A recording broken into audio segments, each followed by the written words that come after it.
સમાચાર સુરતથી Iran Israel યુદ્ધ વચ્ચે ઔદ્યોગિક એકમોની પણ ચિંતા વધી ગઈ છે। ભીષણ યુદ્ધની અલગ અલગ સેક્ટરોમાં વર્તાઈ રહી છે અસર। ડાયમંડ ઇન્ડસ્ટ્રીના મોટાભાગના મશીનોની ઇઝરાયલથી આયાત થતી હોય છે।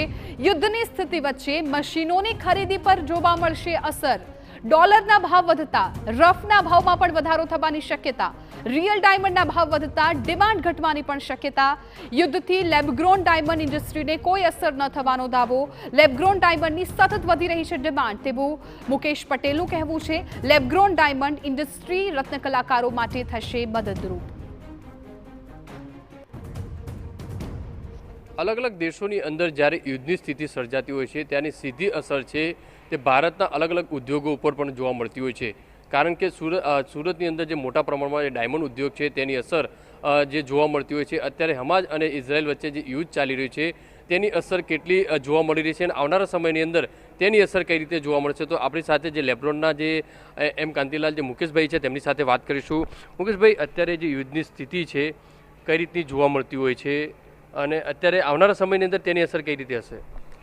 હાલમાં આપણે જે જોયું તો હમણાં બધી વાત થાય છે યુદ્ધ તો એકચ્યુઅલી 2 વર્ષથી કન્ટિન્યુ ચાલુ જ છે। તમે જોઈ રહ્યા છો અલગ અલગ દેશોમાં યુક્રેન, રશિયા બધા જ આજે ચાલે, ઇઝરાયલ, ઈરાન। તો એની વચ્ચે નેચરલી તમારી વાત સાચી છે કે અમુક યુદ્ધ થતા હોય છે તો ઇન્ડસ્ટ્રીઝ ઉપર બહુ અસર થતી હોય છે। પરંતુ મને એવું લાગે છે કે આપણા ભારતના દેશના જે માનનીય વડાપ્રધાન નરેન્દ્રભાઈ મોદી એમની દીર્ઘદ્રષ્ટિ આજે make in India, made in ઇન્ડિયાનો એક આત્મનિર્ભર ભારતનો એક નવું ઇન્ડસ્ટ્રીઝ ઊભી થઈ છે લેબ્રોન ડાયમંડ। મારી તમે જે કીધું હમણાં કે એ ભારત દેશની અંદર એ ભારતની શાન આ હીરો એક બની ગયો છે। જે વડાપ્રધાન સાહેબે આપણા ભારત દેશનો રત્ન ડાયમંડ અમેરિકામાં જ્યારે ત્યાંના વડાપ્રધાન જીલ બાઇડન હતા ત્યારે સાહેબની મુલાકાત થઈ હતી તો એમણે ભારત દેશ વતી એમને એક સ્ટોન આપ્યો હતો। આજે એ સ્ટોન આપ્યા પછી આજે વિશ્વમાં એની એટલી બધી ડિમાન્ડો ખુલી છે કે ભારત દેશમાંથી ગયા વર્ષે 1,51,00,000 કેરેટ 1,51,00,000 કેરેટ અમેરિકામાં અને વર્લ્ડમાં એક્સપોર્ટ થયું। એની સિવાય ભારત દેશમાં પણ આ વસ્તુ હવે લોકો ખૂબ એક્સેપ્ટ કરે છે। મને તો 20-25 લાખ કેરેટ તો ભારત જ અહીંયા કન્ઝપ્શન થઈ ગયું હશે। તો આ જે ડાયમંડ બન્યો છે ને એ આપણા ભારતના રત્ન કલાકાર ભાઈઓએ બનાવ્યો છે। એના માટે કોઈ બીજી ટેકનોલોજી નથી।